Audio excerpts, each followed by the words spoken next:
The theme of this month's session is teaching in large group settings. And the first question we might ask ourselves is, what is a large enrollment course? Is it 50 students? Is it 100? Is it 200? Is it 1,000? And I think the great answer to that question is, if you think it's a large enrollment course, it probably is. It's a very subjective number. There's no set target as to what large is, but it would definitely be more than one student, obviously. When we think of large enrollment classes, we're often thinking about those large lecture hall situations where we're in front of quite a few different students in a university setting, or in an online setting as well. So enrollment in online courses is also equally can be considered large as well. I feel that when you're in a large setting, there's a lot of pressure on the instructor side to feel as if you have to be a performer. So the image I have here is of a professor from the United States who created an entire persona around teaching large group courses. He created a set of comic books around the topics he was teaching in world history. And you can see at the bottom there his tagline: "One man, one decade, 25,000 students." And I feel like that pressure can be a lot on us as instructors who are traditionally maybe in front of a room. And through the session today, hopefully I can help relieve some of those anxieties and stereotypes to reduce some of that pressure of performing in terms of being in front of that class to create engagement. There's multiple ways that we can do that. And there's quite a bit of scholarship supporting this as well. In the links to the slides that you have there, all of these hyperlinks are linked out to the resources that I'm sharing. And there's a recent article here by Hunt et al. About sort of a large scale study of what we can do. And it boils down to what you see on the right-hand side here: encouraging active student engagement, reducing students' feelings of anonymity, and providing individualized feedback. And in a minute, we'll talk about what that type of feedback means, because I know in large group settings, that's another piece, another component that is extraordinarily stressful, and that it feels as if we might have to give 1,000 pieces of feedback to 1,000 students, that it's all highly specialized, but there's different ways. And we'll take a look at some assessment strategies as well. For those of you joining that are in an online space or teaching online, you may be familiar with the community of inquiry model. And this is a model of helping to enhance the educational experience by increasing social presence, cognitive presence, and teaching presence in that online space. And the social presence in particular is really important in both online and offline settings of bringing the instructor into a situation and being present in that. And one way that can be mediated is by doing what I'm doing now, video-based work, and we'll talk about some specific strategies for that in a moment as well. And finally, I just wanted to share a piece of discipline-specific scholarship.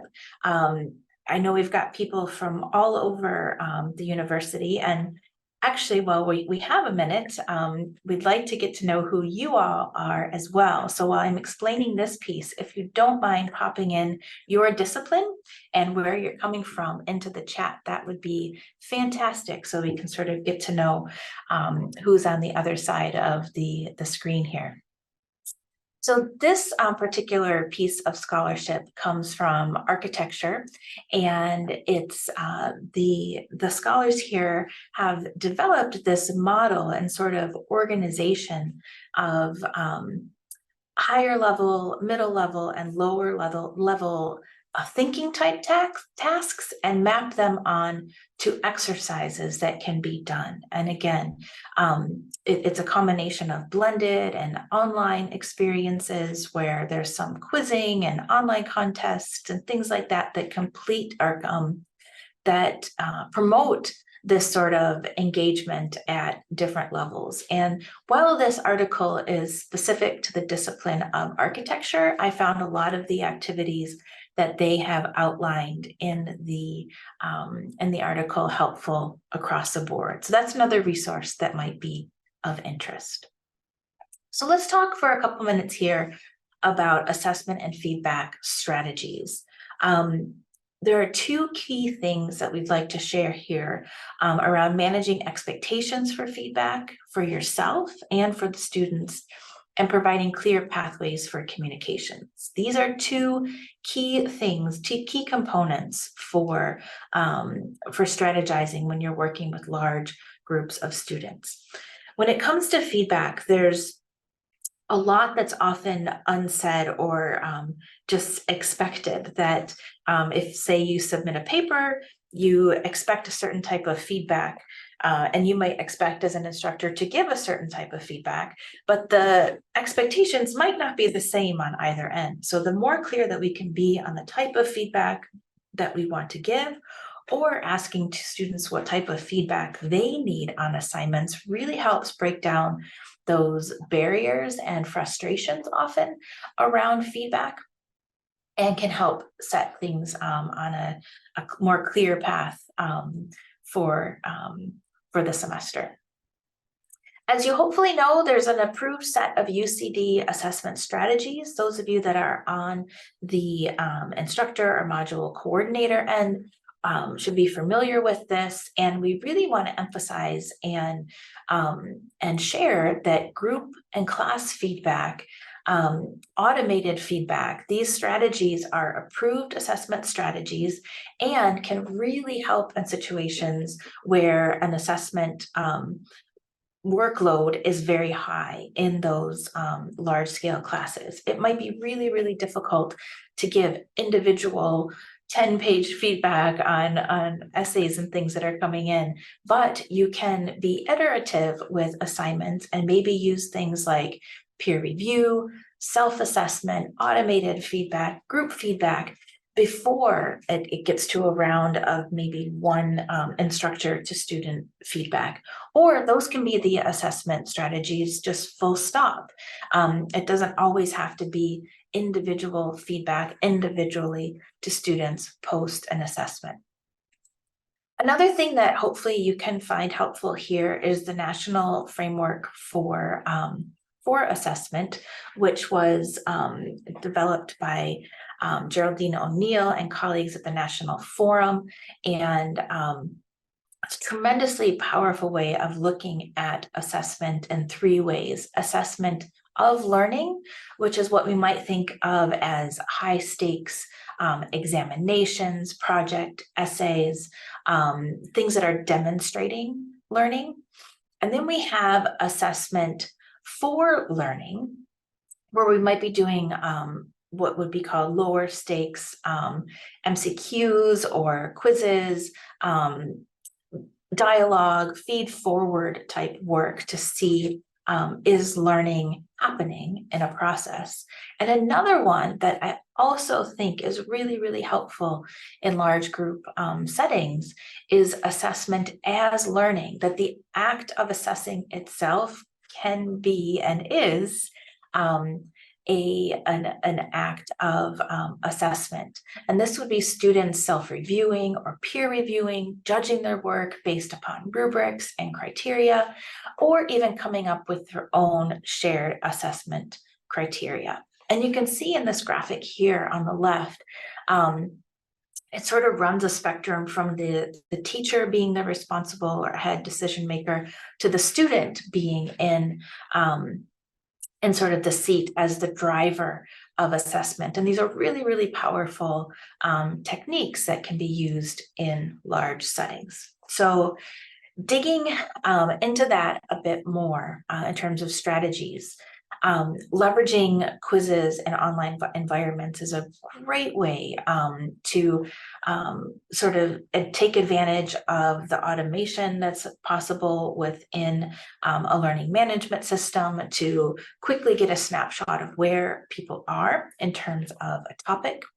Utilizing rubrics is another great way to help with the assessment load.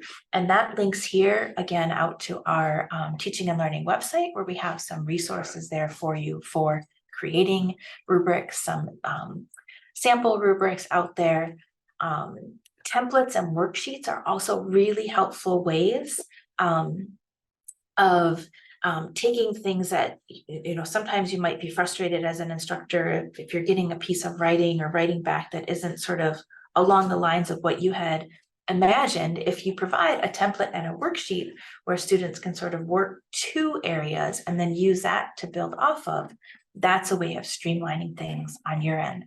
And then we also mentioned earlier peer review. UCD has a tool called Peer Scholar, which is fantastic. It's integrated. It integrates into Brightspace as well. And it's a tool where students can upload writing. You can match them with groups or individuals or duos to do peer review and writing. Again, a really, really helpful tool for helping to manage the workload. Another thing that we always talk about in large group settings, and one of the questions we get often, is how do we engage and how do we build our own presence in these environments? I'll run through a couple of quick examples, but I strongly want to encourage those that are here in person to pop some ideas in chat, and we'll open up the microphone in a few short minutes here when we move into the collaborative piece. One idea is to create a pre-class survey. This helps set expectations for you. You could ask about feedback preferences or expectations around that. Ask for types of engagement. This is also a great tool for universal design and differentiating learning. You can ask and get an idea about where students are in terms of where they're coming to you and to the class, your module in particular.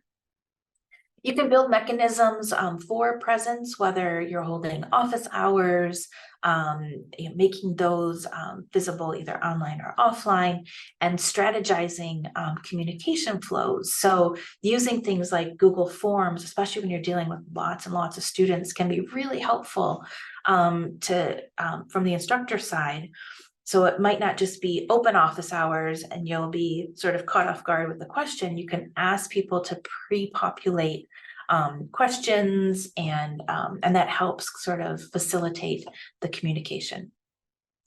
You can have a running group frequently asked questions page in your course. We all know, those of us who've been teaching for a long time, when we get questions, often it's not just one student that will have a question. We either maybe have to clarify something or redo a direction. And if you have those open in a group frequently asked questions page or a discussion forum, that can also help with managing all of the streams of communication. And sometimes if that were done not just on a page, but say on a discussion forum, students can help answer each other's questions as well. Video is a really, really great way to build presence in online modules. And in addition to those that are face-to-face, what you could do after a session is a quick recap of what happened, reiterating key points, pointing that things out, posting that in Brightspace, and that continues that engagement and instructor presence throughout the entire module.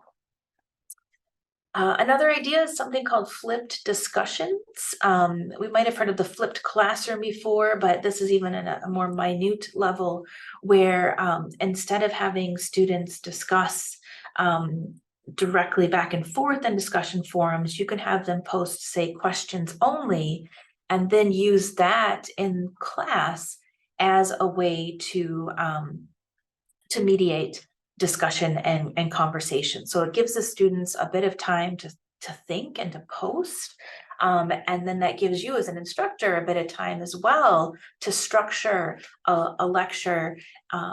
If this is a face-to-face in class lecture, it gives you time to structure that and to sort of anticipate questions ahead of time rather than being on the spot. This is another thing that's great when it comes to universal design for learning. It gives a chance for everyone to participate in, and maybe those that might not be comfortable on the spot speaking.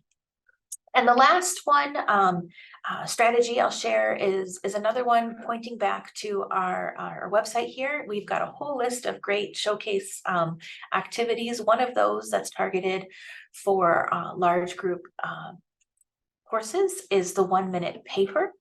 And very briefly, this approach takes a very large lecture. You prompt the students with a question to write a paper in 1 minute, and then that paper is shared with another student. They review, read, collaborate, and chat. And this really helps with that active learning, teasing out understandings, and kind of a really quick way to get students engaged and also to give you a gauge as an instructor. And that can be followed by additional sharing of papers or more open group discussions. So that was a quick, just over 15-minute run through of things while we're still recording here. We just want to make sure to let everyone know the next session, the next Teaching Toolkit Thursday, on the third Thursday of October, we'll be giving effective feedback, and that's on the 19th of October, and the link to sign up is there.